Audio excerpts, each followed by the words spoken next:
இன்னைக்கு இளைஞர்களை பயன்படுத்தும் தலைவன் இருக்கானே தவிர இளைஞர்களுக்கு பயன்படும் தலைவன் இல்லை. பாரத பிரதமர் நேரு இருக்கும்போது காஷ்மீருக்கு ஒரு பொதுக்கூட்டத்திற்கு போறாரு. பயங்கரமான கூட்டங்க. அவர் அதை பார்த்துட்டு மகிழ்ச்சியில் மக்களோட மக்களாக போய்கிட்டு இருக்கார். உடனே பாதுகாப்பு அதிகாரி ஒன்றும் பண்ணலை, நேராக போய் மேடை ஏறினார், மைக்கு பிடிச்சார். நேரு அவர்களே, நீங்கள் அதற்கு மேல் செல்ல வேண்டாம், உடனே மேடைக்கு வாருங்கள். ஒரு பாரத பிரதமராக இருக்கிற நேரு பிரான் அவருக்கு கட்டுப்பட்டது தான் அந்த பாதுகாப்பு அதிகாரி. ஆனால் பாதுகாப்பு அதிகாரி உத்தரவு போட்டோன்னே நேரு வந்துட்டார். ஆனால் இன்னைக்கு நிலைமை என்ன? சுப்ரீம் கோர்ட் ஆர்டர் போட்டாவே கேட்க மாட்டேங்கிறான் நம்ம தலைவன். இது ஏன் சொல்றேன்னா, இன்னைக்கு இந்தியாவுடைய ஜனாதிபதிக்கு பதவி பிரமாணம் செய்து வைக்கிறது யாரு? சுப்ரீம் கோர்ட் நீதிபதி தானே, தலைமை நீதிபதி தானே. அந்த தலைமை நீதிபதி சொல்லும்போது நீ ஏன் கேட்க மாட்டேங்கிற? நீ கேட்கலன்னா எப்படி மக்கள் கேட்பான்? சாதாரண விஷயத்துக்கு கூட கேட்க மாட்டான்ல. அங்க மக்கள் பிரச்சனை பண்றல்ல சார். ஒண்ணும் கிடையாது. அன்னைக்கு இருந்த பிரதமர்கள்லாம் என்ன சொன்னாங்க? அகிம்சையை கடைபிடிக்கணும், கடமை கண்ணியம் கட்டுப்பாடோடு இருக்கணும் தலைவன் சொன்னாங்க. இன்னைக்கு இருக்க தலைவன் நான் சொல்றான், அடங்க மறு, அத்து மீறி, ஆயுதம் ஏந்து திருப்பி அடி, இதான் சொல்றான். இதை சொன்னதுனால தான் நந்தி கிராமத்தில் நீங்க நடந்துகிட்டு இருக்கு. பாத்தீங்கல்ல, தலைமை எடுத்து சுட்டுக்கிட்டு இருக்கான், AK-47 எடுத்துக்கிட்டு. சார், ஒரு பிரதமரோ இல்ல முதல்வரோ பதவி ஏற்கிறாங்க. பதவி ஏற்கும்போது என்ன உறுதிமொழி சொல்லுவாங்க? இந்த நாடை செழுமையாக்குவேன், இந்த நாட்டை வல்லரசு ஆக்குவேன் அப்படின்னு சொல்லுவாங்க. ஒருத்தர் பிரதமரா பதவி ஏற்றுக்கிட்டாரு, நல்ல தலைவர். அவர் பிரதமரா பதவி ஏற்றவன அவர் என்ன தெரியும் முதல் வார்த்தை? என்னுடைய நீண்ட நாள் ஆசை நிறைவேறியது. இந்தியா ஒரு பயங்கரமான சூழ்நிலையை எதிர்நோக்கி கொண்டிருக்கிறதுனா இந்த ஆள் பிரதமராக இருந்தால் எப்படி இருக்கும் இந்தியா? சார், இது நீங்க சிரிக்கிறதுக்கோ கைத்தட்டுறதுக்கோ சொல்லல, நடந்த நிகழ்ச்சி. என்னுடைய நீண்ட நாள் ஆசை நிறைவேறியதுன்னு சொல்லிவிட்டு அடுத்த சப்ஜெக்ட் என்ன தெரியுமா? இந்தியா ஒரு பயங்கரமான சூழ்நிலையை எதிர்நோக்கி கொண்டிருக்குதுங்க. நாடு எங்க போயிட்டு இருப்பாருங்க சார்? எத்தனை கட்சி சார் இந்த நாட்டுக்கு தேவை? எத்தனை கட்சி தேவை? காக்கா ஜாக்கா மாக்கா இஸ்கா வாக்கா யாக்கா எத்தனை கட்சி? எத்தனை கட்சி? எத்தனை கட்சி இருந்தாலும் மக்களுக்கு அது பயன்படுற கட்சியா இருக்கா? கிடையாது. நான் கேட்கிறேன், 5 வருஷத்துக்கு ஒரு தடவை எலெக்ஷன் இருக்கும் போது இவ்வளவு நாடகம் ஆடுறானே, 5 வருஷத்துக்கு பின்ன நம்மளுக்கு சீட்டு கிடைக்குமா கிடைக்காதா? அப்படியே கிடைச்சாலும் நம்ம ஜெயிப்போமா ஜெயிக்க மாட்டோமான்னு தெரியாததுக்கு முன்னையே இவ்வளவு ஆட்டாடுறானே. கடைசி வரைக்கும் நீ சாவர வரைக்கும் நீதாடா MLA, சாகர வரைக்கும் நீதாடா மந்திரின்னா இவன் என்ன பண்ணுவான்? என்ன பண்ணுவான் இவன்? ஒரு முறை காமராஜர் முதல் மந்திரியா இருக்காரு. முதல் மந்திரியா இருக்கும்போது கமலஹாசனை தெரியும் உங்களுக்கு, நடிகர் கமலஹாசன் அவர்களை. அவங்க அண்ணனுக்கு BSc சீட்டு வேணும். கமலஹாசனுடைய அவங்க அப்பாவும் காமராஜரும் நெருங்கிய நண்பர்கள். காமராஜர் சொன்னா உடனே சீட்டு கொடுத்துடலாம். ஆனா அங்க போய் கேட்கிறாரு. உடனே காமராஜர் சொல்றாரு, கல்வி இலாக்கா அந்த முதல்வர், கல்லூரியுடைய முதல்வரை கூப்பிடுறாரு. ஏப்பா சீட்டு இல்லைன்னு சொல்லிட்டாமே, மார்க்கு குறைவா அப்படின்னு கேட்கிறார். இல்லைங்க, நமக்கு அலாட்மெண்ட்டே 12 சீட்டு தான் அப்படின்னு சொல்றார். உடனே அவர் என்ன சொல்றாரு? அப்படியா, ஏன் அதை எதுவும் பண்ண முடியாதுன்னா, அதுக்கு தகுந்த இன்ஸ்ட்ருமெண்ட்ஸ் தான் நம்மகிட்ட இருக்கு, 12 பசங்களுக்கு உண்டானது தான் இருக்கு, அதுக்கு மேலே இல்லை அப்படிங்கிறாரு.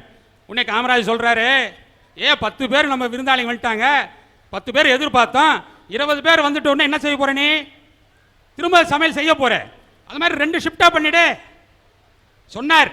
அந்த 2 ஷிஃப்ட்ல பண்ணி அவரை படிக்க வச்சு இன்னைக்கு நிறைய பேர் அந்த மாதிரி படிச்சு IAS IPS இருக்கான். ஏன்னா கல்வி கண் கொடுத்த காமராஜர் அல்லவா. இன்னைக்கு இருக்கிற தலைவன் என்ன பண்றான்? கல்வியை சந்தையாக்கிட்டான், மாணவனை கந்தையாக்கிட்டான், கந்தலாக்கிட்டான் மாணவனை. மக்களுடைய தேவையை புரிந்து அதற்கு உண்டானதை செய்யக்கூடியதுதான் தலைவன் சார். இன்னைக்கு முக்கால்னா தலைவனா 30 காரில் வந்துகிட்டு இருக்கான். தலைவனா எப்படி இருக்கணும் தெரியுமா? தன்னை பத்தி சிந்திக்காம மக்கள் நலனை பத்தி சிந்திக்கிற தலைவனா இருக்கணும். அண்ணா இந்திரா காந்தி அம்மா பிரதமராக இருக்கும்போது அன்னைக்கு பொற்கோவிலில் ராணுவத்தை அனுப்பிச்சிட்டாங்கன்னு கோவத்தில் இருந்தாங்க சீக்கிய தீவிரவாதிகள். அந்த அம்மாவுக்கு பாதுகாப்பு கருதி அந்த பாதுகாப்பு அதிகாரிகள் அந்த அம்மா கிட்ட போய் சொன்னாங்க. என்னன்னு சொன்னாங்க? இந்த மாதிரிங்க உங்க உயிருக்கு ஆபத்து இருக்கு பஞ்சாப் தீவிரவாதிகளால, அந்த சீக்கியங்களை மட்டும் உங்க பாதுகாப்புல இருந்து நீக்கிடுங்கன்னு சொன்னாங்க. அதுக்கு ஒன்னே ஒன்று சொன்னாங்க, அம்மா, நான் என் ஒருத்தி உயிருக்காக ஒரு மதத்தையே நான் தள்ளி வச்சுட்டேன்னா இந்தியா ஒரு மதசார்பற்ற நாடுங்கிறதுக்கு அர்த்தம் இல்லாமல் போயிடனார். இந்தியா ஒரு மதசார்பற்ற நாடு இல்லைன்னு ஆயிடுமே அப்படின்னாரு. அதுக்கு பின்னாடி இந்திரா காந்தியை சீக்கிய தீவிரவாதிகள் சுட்டது வேறு கதை. ஆனா இந்தியாவுடைய இறையாண்மைக்காக தன் உயிரை தியாகம் செஞ்சாங்க அந்த தலைவர் எங்க? ஐயா வணக்கம். நீங்க இதை சொன்ன எனக்கு ஒரு சிந்தனை தோணுது. நான் இந்த சிந்தனை சொல்றதுக்கு யாரும் என்ன தவறா நினைக்க கூடாது. இந்திரா காந்தி அம்மையார் அவர்கள் ஒரு சீக்கிய இனத்தை மதத்தை ஒதுக்கி வைத்திடக்கூடாது, இந்தியாவின் இறையாண்மையை நினைக்க வேண்டும், மத சார்பற்ற நாடு என்று நினைத்தார். இந்திரா காந்தி அம்மையாரை மதிக்கிறேன், கரெக்ட். ஆனால் அதே இந்திரா காந்தி அம்மையாருடைய பாதுகாவலராக இருந்த ஒரு சீக்கிய இனத்தை சார்ந்த மதத்தை சார்ந்த ஒருவர் அவரை சுட்டுக் கொன்று விட்டார். அதற்காக இந்தியாவிலே அத்தனை சீக்கியர்களையும் இந்திய நாடு ஒதுக்கி வைத்து விடவில்லை. கரெக்டா? உண்மை உண்மை. இன்னும் சொல்ல போனால் இன்றைக்கு மன்மோகன் சிங் என்பவரையே இந்திய நாட்டின் பிரதமராக ஆக்கி இருக்கிறது காங்கிரஸ் இயக்கம். ஓகே, காங்கிரஸ்காரர்களுடைய மனித நேயத்தை பாராட்டுகிறேன். ஆனால் இலங்கையிலே வாழக்கூடிய தமிழினம் வாடிக்கொண்டிருக்கிறது, கண்ணீர் வடித்துக் கொண்டிருக்கிறது. ஒரு சீக்கிய மதத்தை சார்ந்த மன்மோகன் சிங் மட்டும் இந்தியாவில் பிரதம மந்திரியாக ஆகியிருக்கிறார். ஆனால் என் தமிழினம் மட்டும் என்ன பாவம் ஐயா செய்தது? அங்க இருக்கக்கூடிய அப்பாவி தமிழர்களின் நிலைமை என்ன? உலகின் மூலை முடுக்கெல்லாம் ஓடிக்கொண்டிருக்கிறானே இலங்கை தமிழன், அவன் நிலை என்ன? நான் தீவிரவாதிகளை பற்றி பேசவில்லை, விடுதலை புலிகளை பற்றி பேசவில்லை, உண்மையான தமிழ் இனத்தை பற்றி நினைத்து ஆதங்கப்படுகிறேன். ஐயா, கிளி எப்படியா கத்தும்? கிளி எப்படி கத்துமா? கீ கீங் கத்தும். குயில கூக்குன்னு, காக்கா காக்கானும். அப்ப மயிலன மாமாவா கத்தும்? இப்படிதாயா ஒரு பொண்ணு ஒரு பையனை பார்த்து கேக்குறா, மயில் எப்ப மாமான்னு கத்துதோ அப்ப நான் உன்னை மாமான்னு சொல்றேன், அதுக்கு முன்னாடி போமான்னு சொல்லிட்டு போறாயா. அப்ப அந்த பையனோட மனசு எப்படி வேதனைப்படும்? இப்படி நொந்து போய் எழுதுறான் பாரியா 3 கவிதை. சுட்டெரிக்கும் சூரியனை கூட நம்பு, சுத்தி வரும் பொண்ணா மட்டும் நம்பாத. நீ என்ன ஒரு டைம் சொல்லி இன்னொரு டைம் சொல்ல? சுட்டெரிக்கும் சூரியனை கூட நம்பு, சுத்தி வரும் பொண்ணா மட்டும் நம்பாத. நீ என்னமோ சூரியன் கிட்ட போயிட்டு வந்த மாதிரிலாம் பேசுற. அக்கா, சூரியன் கிட்ட அவன் ஏன் போகணும்? சூரியன் தான் காலையில உதிச்சா எல்லார்ட்டையுமே வருது. அக்கா, சுட்டெரிக்கும் சூரியன் கிட்ட போனா கூட சமுதாயத்துல கௌரவமா தைரியமா செத்தான்ற பேர் வரும். ஆனா சுத்தி வரும் பொண்ணா மட்டும் நாம நீங்க வச்சுக்கோ, சமுதாயத்துல தலை குனிஞ்சு கேவலப்பட்டு தான்க்கா சாவீங்க. கடல் அலைய கூட நம்பு, காதலிக்கும் பொண்ணா மட்டும் நம்பாத. நானும் கொஞ்சம் அப்படி என்னதான்டா பண்றாங்க அவங்க? அத பத்தி நீயே நான் உன்னை கண்ணுக்குள் வைத்திருந்தேன், ஆனால் நீ என்னை மண்ணுக்குள் புதைத்து விட்டாய். இதெல்லாம் யார் எழுதுறது? யார் எழுதுறது? என்ன மாதிரி ஒரு இளைஞன் தான். நீ ஒரு இளைஞனடே. தாத்தா, டவுசர் போற வரையும் தான் நான் பையன், நல்லா பாத்துக்கோ. பேண்ட் போட்டுக்கிறேன்னா அப்ப நான் இளைஞன் தான். நிமிஷம். என்ன ஐயா, எங்க வீட்டு பக்கத்து வீட்டு அங்கிளுக்கு 50 வயசு ஆகுது, அவரு டவுசர் தான். அப்புறம் அப்பா அவரு இளைஞரா? அக்கா, நீ குண்டு சட்டிலேயே குதிரை ஓட்டுற, மெட்ராஸுக்கு போய் பாருக்கா, 58 வயசு கிளவி கூட தான் டவுசர் போட்டு சுத்துற. இதுக்கு என்னக்கா சொல்ற? ஐயா, பையன் ஒருத்தர் ரோட்ல போறான், பொண்ணு மேக்கப் போட்டு நிக்கிற. என்னமா மேக்கப் தெரியுமா? எப்படின்னு கேளுங்க. இங்க ரோஸ் பவுடரா, இங்க ரோஸ் பவுடரா, ஜிகனாமா. இதெல்லாம் விட்டுருங்க. கையில போடுற வலையில காதுல போட்டு வச்சுங்கிறாங்கய்யா. இதோட ஒரு கொடுமை, டேப்ப கூட கொஞ்சம் லூசா சுத்துவாங்க. இவங்க போற ட்ரெஸ்ஸுக்குது பாருங்க, எவ்வளோ டைட்டா போடுறாங்க. ஜீன்ஸ் பேண்டா, டி ஷர்ட்டா, இங்க ஒரு ஓட்டையா இங்க ஒரு ஓட்டையா. அந்த ஓசோன்ல இருக்கிற ஓட்டையை கூட அடிச்சுறா, இங்க இருக்கிற ஓட்டையை அடிக்க மாட்டேங்கிறாங்க. ஐயா, இந்த மேக்கப்லாம் எதுக்கு போடுறாங்க தெரியுமா? 4 பசங்க நம்மளை பார்த்து அழகா இருக்குன்னு சொல்லணும், நல்லா இருக்குன்னு சொல்லணும். இதை கரெக்டா புரிஞ்சுக்கிட்ட நம்ம பார்த்து என்ன தெரியுமா பண்ணுவாங்க? ஒரு பாட்டு பாடுவாங்க பாருங்கயா. நீ சிக்கனே கீரியே எனக்கு பக்குனே கேதுமா, நீ டக்கரா கீரியே எனக்கு டார்ச்சரா கேதுமா. இப்பெல்லாம் பாட்டு பாடினா அந்த பொண்ணுங்க மனசுக்குள்ள சந்தோஷம் இருக்கும், அதை வெளிப்படையா காத்தாதுங்க. என்ன தெரியுமா சொல்லும்? இவன் நம்மளாம் இப்படி பாரானே சரியான பொறுக்கிடி அப்படின்னு திட்டம். அதெல்லாம் வாங்கிட்டேன். அந்த பொண்ணு அதே மேக்கப்போடு அதே ரோட்ல நிக்குது. நாளைக்கு அந்த பையன் போறான், நம்மளுக்கு எதுக்குடா வம்புன்னுட்டு கம்முன்னு போனா அந்த பொண்ணுங்க என்ன தெரியுமா சொல்லும், இவன் ரசிக்க தெரியாத சரியான உம்மனா மூஞ்சிடி.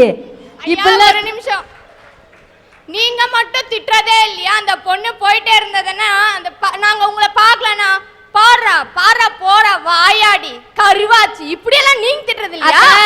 நாங்க உங்களை திட்டா நீங்க ஒரு டைம் இல்ல ஒரு டைம் செருப்பு கால் நடிச்சிருங்க. எந்த ஒரு பையனாச்சும் பொண்ணு திட்டான்ட்டு ஷூவா கால் நடிக்கிறாங்கக்கா. இங்க நிக்கிறாங்க இல்லைங்க. ஐயா ஒரு நிமிஷம், நீ சொல்றியே நீங்க லவ் வந்து சொல்லும் போதே நான் உன்னை லவ் பண்ண மாட்டேன்னு சொல்லும்போது உன் மூஞ்சில ஆசிட் ஊத்துறேன்னு சொல்ற, அதே எந்த ஒரு பொண்ணாவது உன் மூஞ்சில ஆசிட் ஊத்துறேன்னு சொல்லிருக்காளடா? பொண்ணுங்க என்ன தெரியுமா நினைக்கிறாங்க, நம்ம பின்னாடி இந்த பையன் சுத்தி சுத்தி அவ மூஞ்சி வெந்து போயிடுது, எதுக்கு இந்த மூஞ்சில இன்னொரு வாட்டி ஆசிட ஊத்துறதுன்னு நினைக்கிறாங்க. ஐயா பசங்க பொண்ணுங்களை கிண்டல் பண்றது இயல்பு, ஏன் இயற்கை குணம் கூட சொல்லலாம். பசங்களோட மானன்றது வீட்டுக்குள்ள இருந்து வெளியில போற மாதிரி, பொண்ணுங்களோட மானம் எப்படி தெரியுமா, வீதியில போறவன் வீட்டுக்குள்ள ரத்தத்தை போற மாதிரி. சமுதாயம் எப்படி தெரியுமா இருந்துச்சு, பசங்க பொண்ணுங்களை கிண்டல் பண்ற காலம் போய் பொண்ணுங்க பசங்க கிண்டல் பண்ற காலம் வந்துருச்சு. மகாலட்சுமி சொல்ற காலம் போய் மாடர்ன் கேர்ள் சொல்ற காலம் வந்துருச்சியா? ஐயா ஒரு நிமிஷம் தம்பி, இந்தியா நாளுக்கு நாள் முன்னேற முன்னேற எங்களை மாதிரி இளம் பெண்களும் முன்னேறத்தான்ப்பா செய்வாங்க. அக்கா முன்னேறுங்க வேணாம் சொல்ல, பசங்க கண்ணில் மண்ணெல்லி போட்டு ஏன்க்கா முன்னேறீங்க?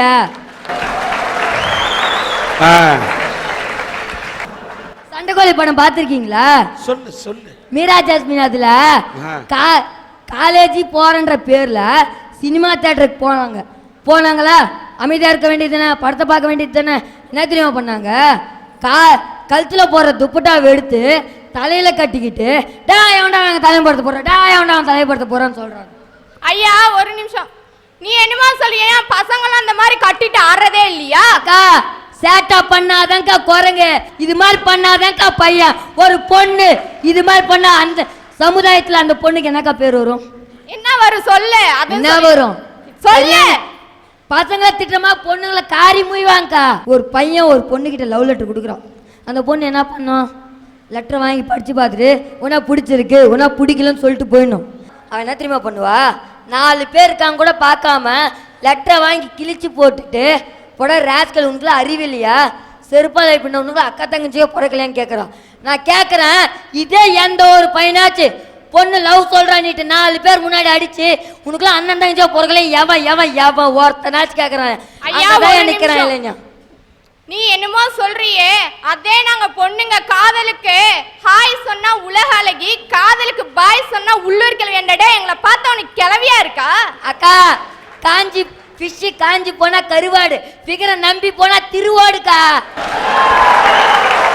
ஏய் நீ ரொம்ப பேசுற, திரும்ப திரும்ப பேசுற. நாய் கடிச்சா நடுவுடு, நான் கடிச்சுன்னு வச்சுக்க மவனே நேரா சுடுகாடுதான். தாத்தா எல்லாரும் அங்கதான் தாத்தா போனோம், எதுக்கு தாத்தா அதுக்குள்ள அவசரப்படுற, உக்காரு தாத்தா. ஐயா ஒரு பொண்ணு பஸ் ஸ்டாண்ட்ல நிக்கிறா, நல்லா திரிஷா மாதிரியே இருக்கா. எங்க மாதிரி இளைஞர்களை ஏன் தெரியுமா திரிஷா பிடிக்கும், திரிஷாவோட சின்ன கண்ணு பட்டக்கு பட்டக்கு பட்டக்கு நடிக்கும் போது எங்களோட மனசு கடக்கு கடக்கு கடக்கு நடிக்குயா. உன்ன மாதிரி பசங்களை பெத்த அப்பா அம்மா வயிறு பக்கு பக்குன்னு அடிக்குதுடா. நீ இப்படி பேசுறதெல்லாம் பார்க்கக்குள்ள. உங்க அப்பா என்ன பண்றாரு? அப்பா பார்பர் ஷாப் கடை வச்சிருக்காருயா, பார்பர் ஷாப் கடை வச்சிருக்காருயா. நான் அப்பா இப்பெல்லாம் கஷ்டப்படுறாரு நிறுத்தையா, கிளாஸ்ல இதுவரை ஃபர்ஸ்ட் ரேங்க் எடுத்துட்டு இருக்கையா. அது மட்டும் இல்லையா, ஸ்போர்ட்ஸ்லயும் சேர்ந்துருக்க, 40 சர்டிஃபிகேட் வாங்கியிருக்கையா. ஐயா இந்த மெடல் உங்க கையில போடுங்க. அந்த மெடலை நீ வாங்கினதை விட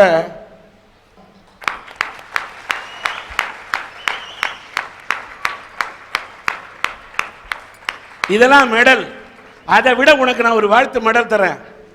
என்னன்னா, நீ சில பெண்களை சாடுகின்றாய். உன்னுடைய தந்தையார் செய்வது முடி திருத்தகம், அவர் முடியை திருத்த அவர் பாடுபடுகிறார். நீ சில பெண்களை திருத்த பாடுபட வேண்டும் என்று பேசிய இந்த கோணத்தில் எடுத்துக்கிட்டா ஓகே. ஆனால் பிஞ்சிலேயே படுத்து விடக்கூடாது.